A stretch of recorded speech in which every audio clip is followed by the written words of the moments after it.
Bonjour à toutes et bonjour à tous. J'espère que vous avez passé un bon week-end.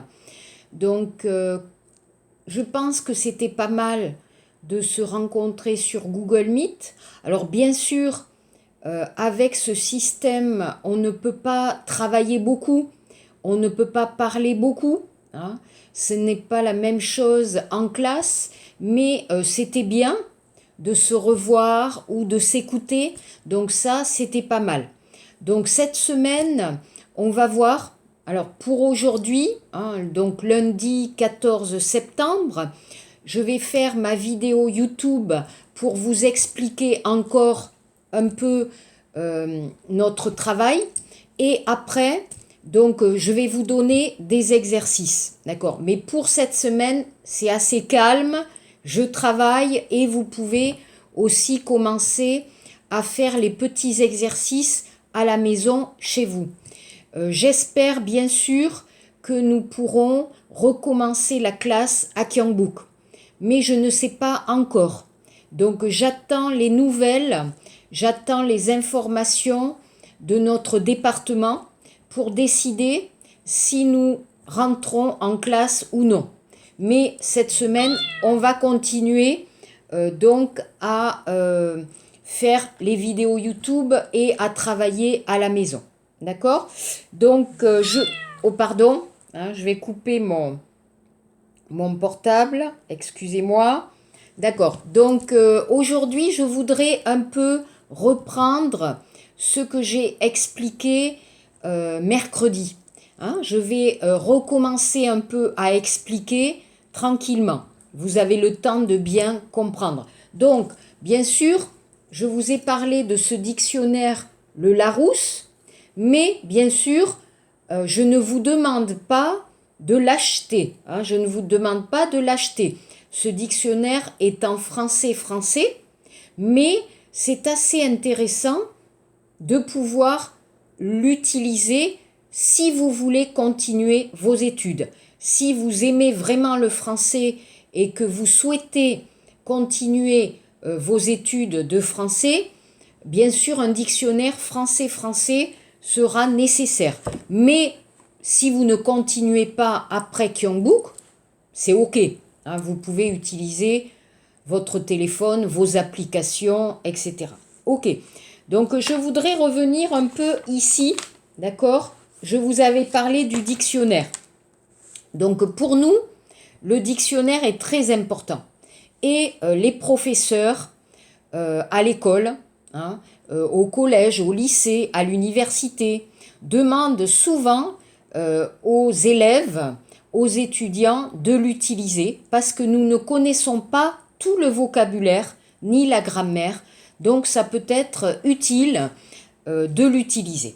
Donc ici, je vous avais posé la question, dans un dictionnaire, qu'est-ce que vous pouvez trouver? Donc je le répète encore, la première chose, le sens du mot. Il y a un mot dans un texte, je ne le comprends pas, je vais chercher la définition dans le dictionnaire. 2. Son orthographe. Je connais le mot, mais je ne sais pas comment l'écrire. Je vais regarder le dictionnaire et je vais voir l'orthographe, comment ça s'écrit. 3. La nature grammaticale. Alors, peut-être vous avez des cours de grammaire ou peut-être vous étudiez des textes. Il est important, peut-être vos professeurs coréens vous demandent l'explication d'une phrase. Donc, il est important de comprendre la nature d'un mot. Alors, je vais vous donner un PDF pour vous donner un peu toutes les natures des mots en français. Alors, le verbe, alors il y a les mots variables qui changent et il y a les mots invariables qui ne changent pas. Variable, par exemple, un nom, un adjectif, un verbe. Invariable, par exemple, un adverbe. Un adverbe, par exemple, très, trop, ne change pas. Vous allez l'écrire toujours de la même façon. Donc ça, c'est important. La nature. Son origine, son étymologie. Alors peut-être pour vous, ce n'est pas très intéressant, mais parfois, on demande d'où vient le mot. Latin, latino, grec, griseo, italien, allemand, arabe, voilà, hein, peut-être, ça peut être intéressant. Les synonymes, alors là c'est très intéressant pour vous. Quand vous écrivez, vous ne pouvez pas répéter toujours les mêmes verbes, les mêmes noms, les mêmes adjectifs. Donc, il est nécessaire de connaître des synonymes. Ensuite, les antonymes, c'est-à-dire le contraire. Alors, par exemple, je vous ai dit gentil. Alors, vous pouvez écrire il n'est pas gentil, c'est-à-dire pujangmun, la négation. Mais si vous connaissez l'antonyme, ça peut être intéressant de connaître aussi les adjectifs ou les verbes contraires, par exemple. Enfin, très important, le degré de langue. Donc, il y a 3 niveaux, il y a 3 degrés de langue. Le premier degré est la langue soutenue ou littéraire. Si vous prenez des cours de français et de littérature ou de théâtre ou de poésie, vous allez avoir une langue soutenue. C'est-à-dire que dans la grammaire, dans le vocabulaire, dans la syntaxe, mundang, vous allez voir que c'est différent. D'accord? Donc ça, c'est plus difficile, bien sûr. Vous avez la langue standard.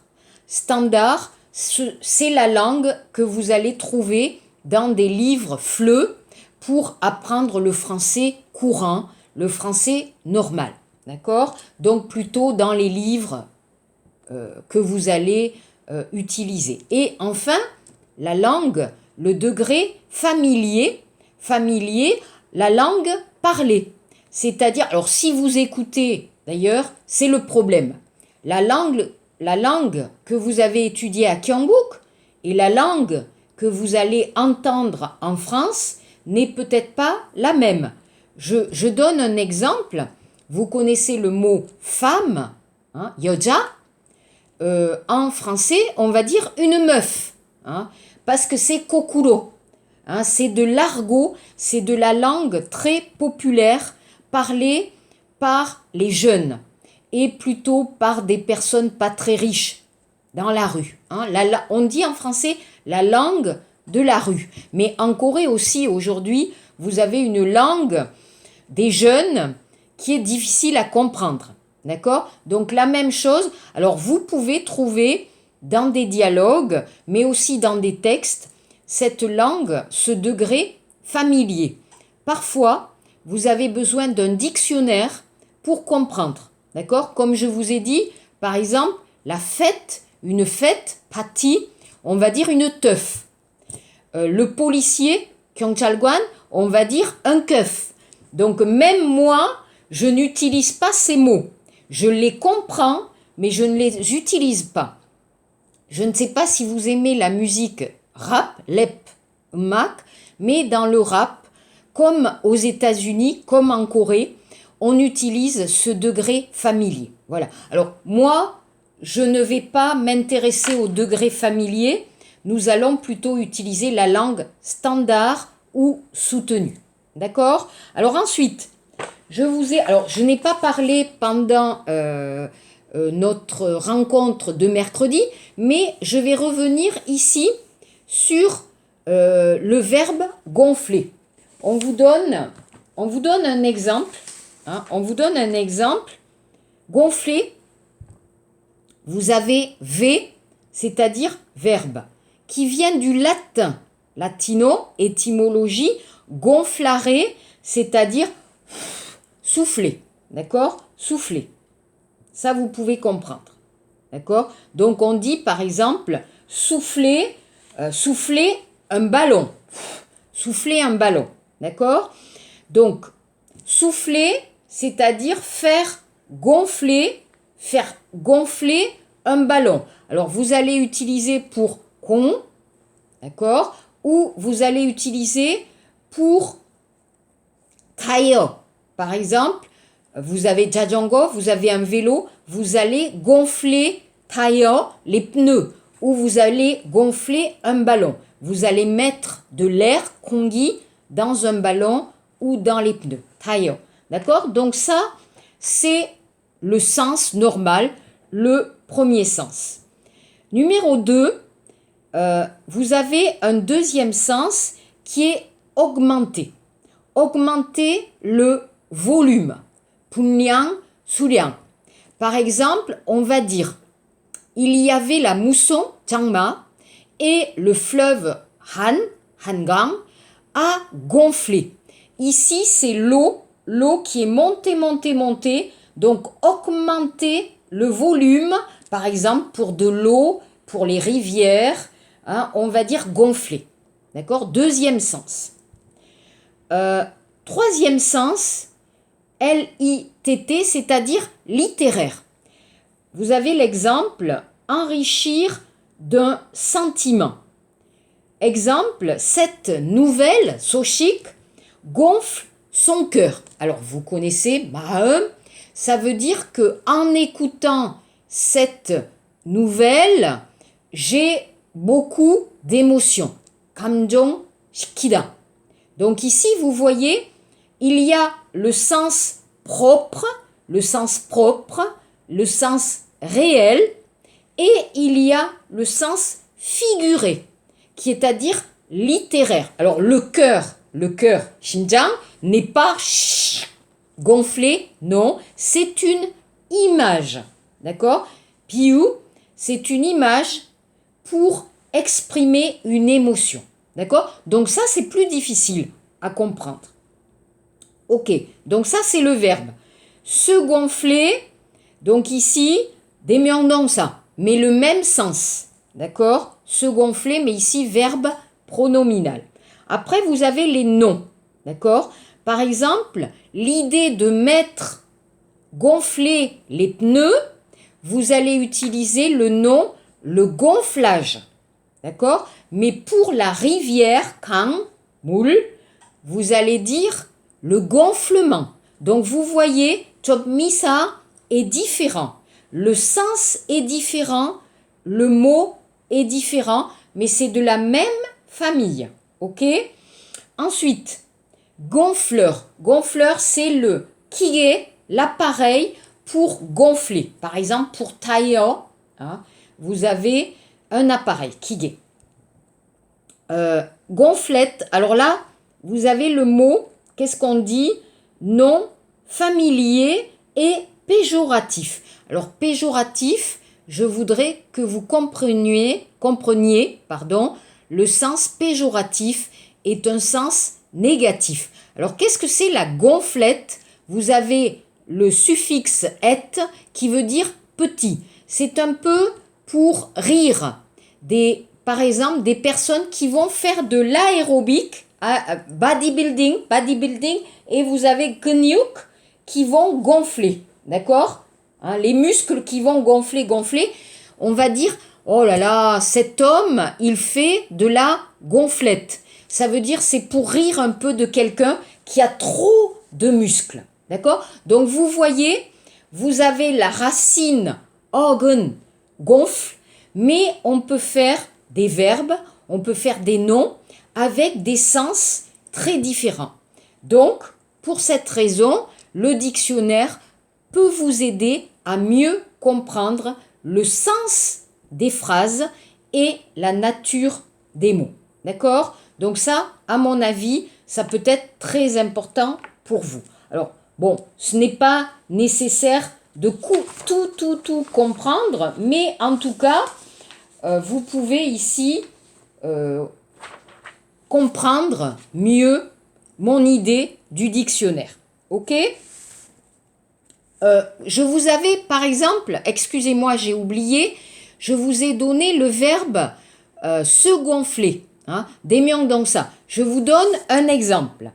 라면을 먹으면 눈이 부어요. Donc, quand je mange des lamiones, mes yeux se gonflent. D'accord? Donc, je pense que c'est amusant pour vous cet exemple, se gonfler. Par exemple, les yeux se gonflent. D'accord? Quand on mange des lamiones, les yeux se gonflent. D'accord? Donc, vous voyez, même famille, mais la nature est différente et le sens peut être différent. D'accord? Alors, rapidement, on va revoir hein, on va revoir un peu nos mots. Alors, je répète, donc, les mots de la même famille pour lire, la lecture, le lecteur, la lectrice, lisible, pouvoir lire, lisiblement, adverbe, illisible, ne pas pouvoir lire, et relire, recommencer à lire, tashi. D'accord? Donc le mot qui n'est pas correct, c'est literie. La literie qui veut dire timgu, hein, tout ce qui est iboul, yo, maîtrise, timde, etc. Voyager. Donc voyager, yohenhada, le voyage, le voyageur, la voyageuse, voyant, non, envoyer, poneda, oui, voyou, non, mauvaise personne. D'accord? Passer. Donc passer, traverser. Alors le pas, kodem, vous connaissez, hein, d'accord? Très important pour vous, le mot passeur. Donc je ne sais pas exactement, hein, le mot passeur, kukero, talchulhada. Donc quelqu'un qui veut partir dans un autre pays, comme Pukan Salamderi, donc il y a une personne qui va aider à traverser, c'est un passeur, d'accord? Donc ça c'est la même famille. Pacifique, non. Passage, donc le passage, Tongheng, Tongwa, Kil, Kunkil, hein, Tero, hein, ça c'est un passage, d'accord? Ensuite, vous avez le mot dépasser qui veut dire Chuwol Hada, même famille. Et enfin, Poengja, le passant, la passante. Donc le mot qui n'est pas de la même famille est pacifique. D'accord? Ça c'est bon. Ensuite, nous avons le verbe rire. Donc rire, vous avez l'adjectif ridicule, donc qui est un peu négatif, c'est-à-dire se moquer, hein, se moquer. Par exemple, je vous ai donné l'exemple, oh là là, tu as acheté ce pantalon, Paji, c'est un peu ridicule, c'est-à-dire pas très joli, pas très élégant, hein, voilà, hein, par exemple. Hein. Donc ici, négatif. Risible, ça c'est bon, pouvoir rire. Alors par exemple, cette situation, automne, Sanghwang, est risible, je peux rire. Temita, hein, c'est amusant. Useun, hein, c'est amusant, c'est drôle.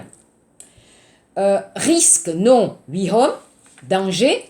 Risette, je vous ai dit pour un bébé, miso, chagon miso. Riant, participe présent en riant. Et rite, non, je vous ai dit rite, wishik, par exemple pour Jesa, pour Chuseok. En Corée, il y a beaucoup de pungsup, il y a beaucoup de traditions, il y a beaucoup de rites. Ok? Fleur. Fleur, vous comprenez, la floraison, l'action de fleurir, kotpinen shigi. D'accord? L'éclosion, l'action de fleurir. Fleurir, le verbe. Fleuve, kang, non. Fleuriste, la personne qui va vendre des fleurs. Et fleurette, c'est la petite fleur. Voilà, donc peut-être ce n'est pas très important, mais vous allez voir, attendez, nous allons lire des textes, nous allons écrire, vous allez voir, vous allez apprendre beaucoup de mots et beaucoup d'expressions utiles. Vous allez voir. Numéro 3. Alors, je n'ai pas demandé le numéro 3, mais ça peut être intéressant pour vous de pouvoir changer les phrases, de transformer les phrases, mais de ne pas changer le sens. Exemple, majestueux, le lion avance. Majestueux, c'est un adjectif. Alors, généralement, vous allez dire professeur, la place de l'adjectif. 형용사의 위치, 앞에 있어요? C'est devant? Non. la place de l'adjectif, c'est myonsayope. Alors, quand je mets un mot, quand je mets un adjectif devant, munjang ape, qu'est-ce que c'est? C'est pour insister. 강조할 pour insister, je vais mettre l'adjectif devant. Alors là, c'est le niveau de langue assez littéraire. D'accord? Regardez les textes, lisez des livres, vous allez voir. Vous aussi, si vous voulez écrire, si vous voulez donner un style, vous pouvez mettre un adjectif devant. D'accord? Majestueux, virgule, le lion avance. Attention, vous allez mettre la virgule. Ok?